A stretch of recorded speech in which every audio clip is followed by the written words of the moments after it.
Hello and welcome to Breaking Android for BreakingModern.com. I'm Matt Lee. First up, Daniel Howley writes in Yahoo Tech about the two Android Wear watches that are almost worth getting. Almost. I'm not really a watch guy personally, so none of this really gets my ticker going, but I can definitely see how it helps push the technology forward. Sony's Smartwatch 3 and LG's G Watch R are the two models he looked at. While he says the round display on the LG is much more fashionable and it has actually a better display on it, they're both basically abominations in the eyes of any normal clockmaker. Android Wear is getting much better, but there's still some beef as far as notification dismissal time, sending canned responses, and using voice dictation. Still not very ideal.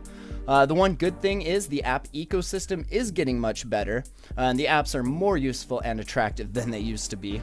The fact I think that you can listen to your music on the go without needing your phone, that's really nice. It also looks like battery life is getting much better. The LG able to go more than a day with the display set to always on mode, while the Sony definitely needs to be charged every night. Of course, this depends on how you use it.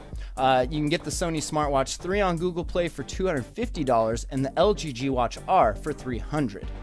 Next up, have you ever wondered how much time you spend staring at your phone or tablet? Being the big data nerds we are, it's always interesting to see the analytics of this sort of thing.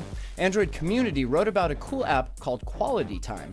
It basically tracks all your usage stats and then shows you information on how you use your device. The longer it's tracking, the more useful this information will be, obviously.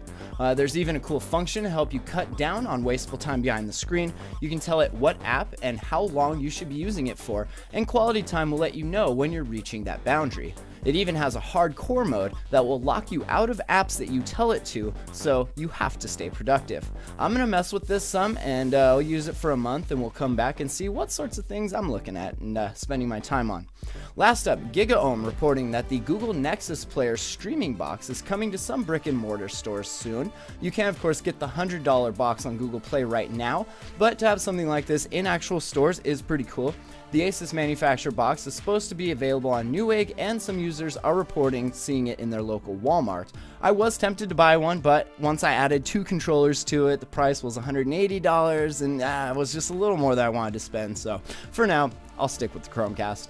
That's going to do it for Breaking Android. Check out the links to everything we talked about in the show notes and the description, and make sure to follow me on all your favorite social networks. If you like a more long-form Android podcast, be sure to check out attackoftheandroids.com. For BreakingModern.com, I'm Matt Lee.